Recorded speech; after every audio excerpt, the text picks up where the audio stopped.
Hi hello എല്ലാവർക്കും എൻ്റെ വീട്ടിലേക്ക് സ്വാഗതം. ഇന്ന് വന്നിട്ട് December 7 ആണ് കേട്ടോ. സൺഡേയിലെ വീഡിയോ ആണ്. ഞാൻ ഇന്ന് തിങ്കളാഴ്ച ഇടുന്നതേ ഉള്ളൂ. ഞാൻ വിചാരിച്ചു ഇനി ഓരോരോ ദിവസത്തെ വീഡിയോ, ഇന്നത്തെ വീഡിയോ നാളെ ഇടാം, അങ്ങനെ ഇടാമെന്ന് വെച്ചാൽ കേട്ടോ.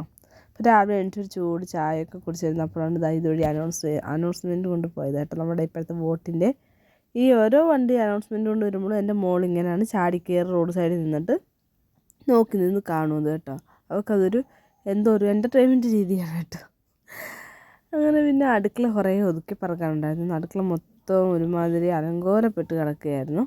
അങ്ങനെ അടുക്കള എല്ലാം ഒതുക്കി പറക്കാൻ വേണ്ടി ഉണ്ടായിരുന്നു. അങ്ങനെ ഉള്ളിയൊക്കെ ഇട്ട് വെക്കുന്ന ചെറിയ ഈ ട്രാക്കൊക്കെ ഞാൻ ഒന്ന് ക്ലീൻ ചെയ്ത് കഴുകി തുടച്ചെടുക്കുകയാണ് കേട്ടോ. അപ്പോൾ എല്ലാം ഒന്ന് ഒതുക്കി പറക്കാമെന്ന് കരുതി. മക്കളെ പള്ളിയിൽ വിടണം. അമ്മ അപ്പം ഇവിടെ ഇല്ല. അപ്പയും കൊണ്ട് അമ്മ ഹോസ്പിറ്റലിൽ വരെ പോയി.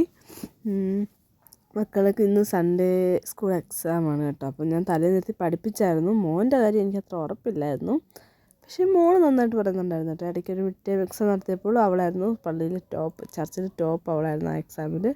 അവൾ കുഴപ്പമില്ലാതെ പറയുന്നുണ്ടായിരുന്നു. അങ്ങനെ അവളൊക്കെ ആയിരുന്നു. പക്ഷേ അവൻ്റെ കാര്യത്തിൽ എനിക്ക് നല്ല ടെൻഷൻ ഉണ്ടായിരുന്നു കേട്ടോ. അപ്പം ഞാൻ ഈ സവാളയൊക്കെ അടുക്കി വെച്ചു. എന്നിട്ട് അതിൻ്റെ ഇടയിൽ തന്നെ കുഞ്ഞുങ്ങളെ റെഡിയാക്കി അവരുടെ കാര്യങ്ങൾ നോക്കി കേട്ടോ. അവർക്ക് ഫുഡ് കൊടുത്തു. അതേപോലെ തന്നെ അവർക്ക് ഇന്ന് പുട്ടായിരുന്നു കേട്ടോ, ഗോതമ്പ് പുട്ട്. അപ്പം ഗോതമ്പ് പുട്ടും പഴവും പഞ്ചസാരയും കൊണ്ട് കൊടുത്തു. ഞാൻ ഈ ജോലി ചെയ്തുകൊണ്ട് നടക്കുന്നതിൻ്റെ ഇടയിൽ എനിക്ക് എന്ത് പറ്റിയെന്നറിയാമോ? ഞാൻ ഒന്നും കഴിച്ചില്ല, ഒന്നും കഴിച്ചുമില്ല. ഒന്നും കഴിച്ചില്ല. വൈകിട്ട് ജോലിയെല്ലാം ഒതുക്കി 3:30 ആയപ്പോൾ കുളിക്കാൻ നേരത്താണ് ഞാൻ ഓർത്തത് ഞാനത്തെ ദിവസം ഒരു വക കഴിച്ചിട്ടില്ല. ഞാൻ കുളിച്ചിട്ട് വന്നൊക്കെ കഴിച്ചു കേട്ടോ. അങ്ങനെ നമ്മുടെ ഉള്ളികളൊക്കെ അടുക്കി പറക്കി അടുക്കളയിൽ കിച്ചൻ്റെ ആ പാത്രത്തിൽ സാധനം മൊത്തം തേച്ച് കഴുകി അതിൻ്റെ വണ്ടിക്ക് വേറെ ഒരു ഏട്ടനിവിടെ വാങ്ങിച്ചു വെച്ച ടാർപ്പ. സത്യത്തിൽ ഏട്ടൻ ഈ വീഡിയോ കാണുമ്പോഴായിരിക്കും അറിയുന്നത് ആ ടാർപ്പയാണ് ഞാൻ മുറിച്ച് അതിൽ വിരിച്ചതെന്ന് അറിയുന്നത് കേട്ടോ. അപ്പോൾ എനിക്ക് കിട്ടാനുള്ള ഡോസ് നന്നായിട്ട് കിട്ടുകയും ചെയ്യും.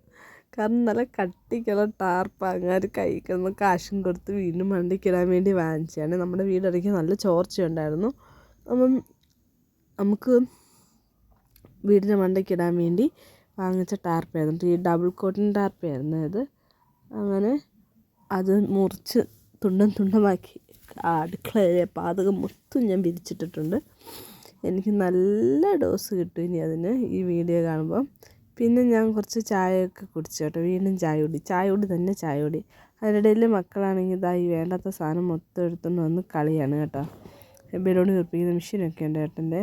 അപ്പം അതൊക്കെ എടുത്തുകൊണ്ട് വന്ന് കളി എടുത്ത് തലവഴി പുതപ്പ് നമ്മുടെ ഇത് എപ്പം നോക്കിയാലും ഇവർക്ക് തലവഴി തോർത്തിട്ടുള്ള കളി തന്നെ കേട്ടോ. അങ്ങനെ അവർക്ക് പെട്ടെന്ന് മുടിയൊക്കെ വളരും. പിന്നെ ഞാൻ കുളിച്ചിട്ട്, ഞാൻ പറഞ്ഞില്ല ചോറ് കഴിക്കാൻ മറന്നു.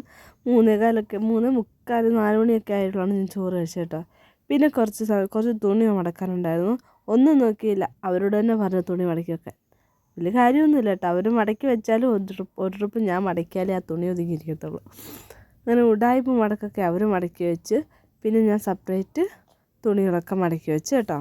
അവർ മടക്കി വെച്ച തുണിയാണ് പിന്നെ ഞാൻ ഒന്നും കൂടി മടക്കി വെച്ചു, എന്നാലേ അത് വൃത്തിയായിട്ടിരിക്കത്തുള്ളൂ. അങ്ങനെ പിന്നെ അതൊക്കെ കഴിഞ്ഞിട്ട് ഞങ്ങൾ കുറച്ചിരുന്ന് പഠിച്ചു. മക്കളെ 2 പേരെ ഇരുത്തി കുറച്ച് വർക്കൊക്കെ ചെയ്ത് വെക്കാനുണ്ടായിരുന്നു അവർക്ക്. അപ്പം നാളെ എന്തായാലും അവധിയാണെന്നറിയാം, എങ്കിലും വർക്ക് ചെയ്യാനുള്ളത് ചെയ്ത് വെച്ചാൽ നമുക്ക് അത്രയും ടെൻഷനില്ലല്ലോ. അങ്ങനെ അവരെയും കൊണ്ട് വർക്കൊക്കെ ചെയ്യിപ്പിച്ചുകൊണ്ടിരുന്നപ്പോഴാണ് നാത്തൂച്ചാരി വിളിച്ചിട്ട് വരുന്നെന്ന് പറഞ്ഞു കേട്ടോ. അങ്ങനെ രാജേച്ചി അളിയനും കുഞ്ഞും കൂടി വന്ന് അവരായിട്ട് കുറേ നേരം കാര്യമൊക്കെ പറഞ്ഞ്, അത് ഞാൻ വീഡിയോ എടുക്കാൻ വിട്ടുപോയി കേട്ടോ.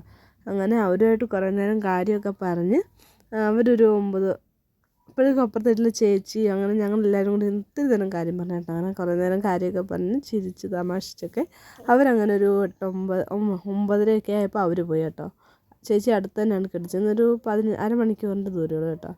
അങ്ങനെ അവരും പോയി കഴിഞ്ഞ് പിന്നെ ഞങ്ങൾ കുറേ നേരം ഇങ്ങനെ ഇരുന്ന് ഏട്ടനെ വെയിറ്റ് ചെയ്തു. അങ്ങനെ ഏട്ടൻ ഒരു 10:45 വന്ന്. ഏട്ടൻ വന്നതിന് ശേഷം ഞങ്ങൾ കിടന്നുറങ്ങി. അപ്പോൾ ടാറ്റാ ബൈ, സീ യു.